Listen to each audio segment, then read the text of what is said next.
tine dzimwe nyaya here? Alright. Ari one.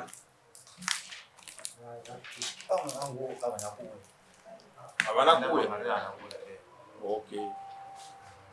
Wakamhangarira havana kuya. Yanga iri nyaya yei? Akatora mukadzi wako.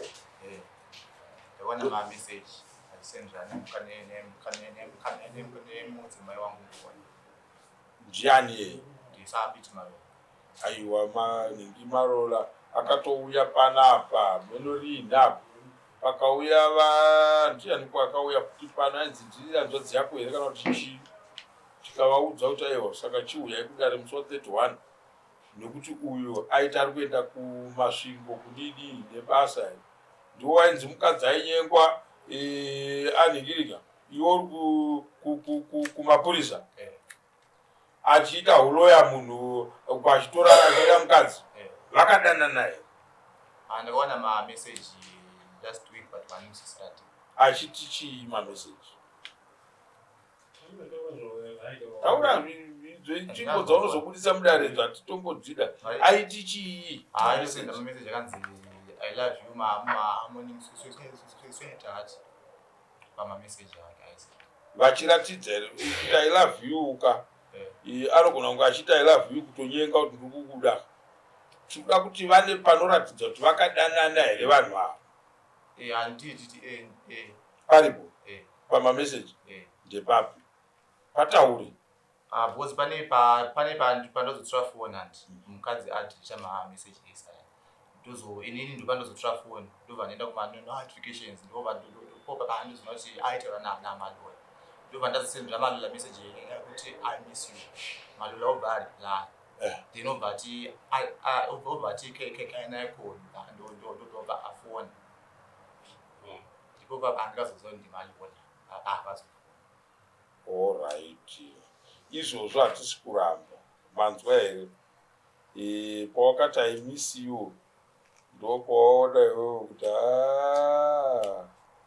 shuwa nderwavo so hatigone kuchaitaura kusvika musi wa31 handiti kana aitiza vakomana ava venhinga ava munhu wemutemo kawai kana ndikati mudzimai wako auya nedambudziko pano handiti auya nedambudziko kwamambo ndochiti ngaandide ini kuti ndigadzirise dambudziko rake hazvisiri izvozvo handopona mutemo hauzotidii hauzotibata zvakanaka saka taifungidzira kuti pavakauya vaitotaura kuti hausati wapedza kasevhisi yako wakapuwa.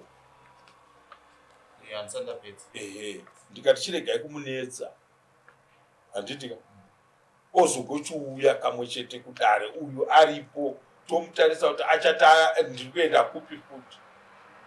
Chandakaramba ndechekuti vadhonzere kuti iye hapo nhasika woti musi weSaturday ndavepo nenguva dzakati handei ndatosvika handiti takazotaringa achitiza saka tosangana musi wa31 ndozuva redare takamutaiwa hainda unoita zvauri kuita kumasvingo udi upedze musi wa31 tiri kukuda pai kudai mameseji yenyu mwachengeta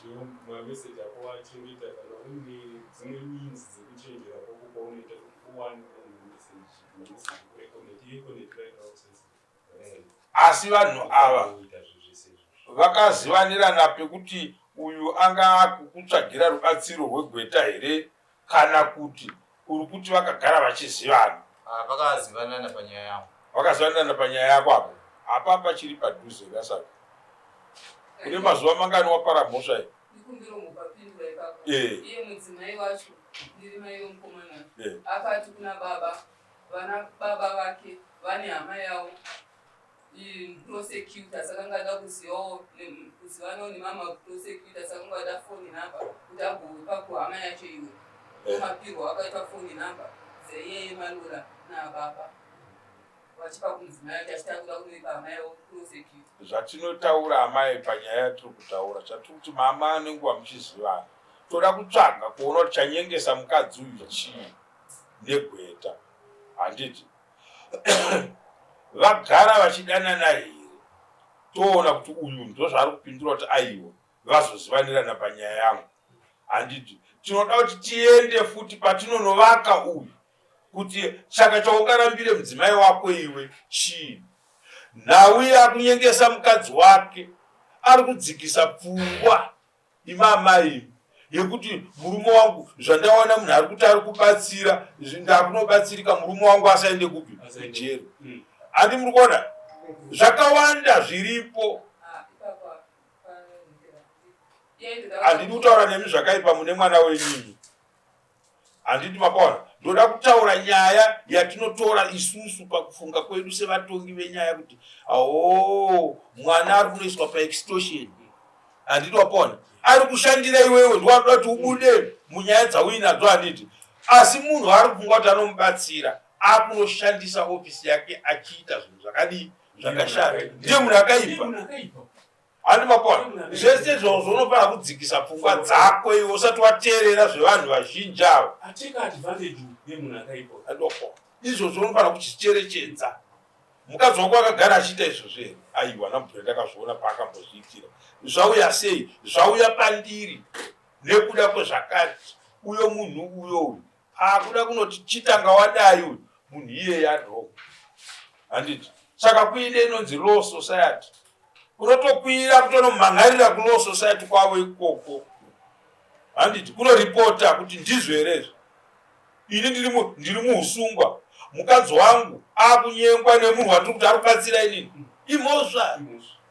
Unozvinzwa zvatiri kutaura. Saka toda kutanga tatsvaga isusu sematare echivanhu kuda kubatsira imba yako iwe, kwete kuti iwane vanoiperekedzera kuita kunge akanyengwa varipo mukadzi wacho. Hazvisiri izvozvo. Mukada kumutsana nesu munouya nyaya iripo ndeyekuti toda kubatsira imba yako iwe. Chaitisa kuti mukadzi uyu azonosvika kuti azivane nemalola uyu ndiwe iwe. Unoziva dai pasina mhosva yako iwewe otherwise pakadai pasina dambudziko ripi iroro, but ndozoita advantage here yemunhu ari kuti ari kubatsira vanhu. Hatizvibvumire izvozvo. Anofanira kutongwa nemhosva yani yake. Hatidi kuuraya vanhu tichiti nokuti apara mhosva. Aipara zvichikonzerwa nei? Handiti wapona. Uyo munhu wemutemo anotoziva kuti zvandiri kuita pano izvi manje kuabhusa ofisi yani yangu. Handitika handifanirwe kunyenga mukadzi wako iwe nokuti wamubata nechikomba. Iwewo uyo mhangara pano kuti mudzimai wangu ndakamubata nechikomba. Handiti inini ndochiti mukadzi uya paanouya pano kuti azoti ndauya ndoda kunzwisa nyaya yangu ndoti chindidaini kuti ndipedze nyaya yako kune murume wako. Hazvisiri izvozvo. Ndinoda kuabhusa ofisi. Handiti iye zvino hatisati takuita adhautari. Mhosva yainayo haipo paadhautari. Ichazopasvika taakunzwa nemudzimai wako. Iye zvino pawauya iwe uri wega nhasi iye anga asara ari kupi mukadzi wako. Aramba kuwe. Handitopawo. Zvese izvo zvine zviratidza dare redu kuti dai ari innocent airambirei kuda kudaro. Handiti saka musazvidye mwoyo. Matara anoita basa ari kumba kwani yezvino mukadzi. Izvezvi akaenda kwaari kumba kwabhuti vacho. Handitopawo. Ana bhuti vacho navo varitoperekedzera. Vangadai vakatoti idzokera iwe kumba unopedza nyaya dzako nemukwasha. Ko vanogoreverera kana kuperekedzera zvinhu zvakadaro sei? Baba vacho ndivo vakatotanga kuramba zvematare vakati mwana wangu aende kudare. Aende kudarika. Saka imba yatona kana tikatonga nyaya manje tinotonga nyaya but mutemo unenge uchida kuti iye watonyanya kunyengwaka anga arapa. Handitopona. Ndiapupure kuti vanhu muchivaona mazuva ano vakadai vakashata. Baba vanenge vatori nemwana wavo vanoziva ndine vakuwasha vaviri. Kana kuti mwana wangu handina ngiwa ndinoti ndiye mukuwasha auya chete panguva yanenge achirira ndiye mukuwasha. Variko vabereki vakadaro. Handitopona. Tavaona panapa $5,600. Just imagine. usiku hwanhasi ichipera kubhadharwa vanhu vachiri mukufarira nyama dzimwe dzanga dzichibikwa nekudii murume uya kana mhoro kumukadzi hapana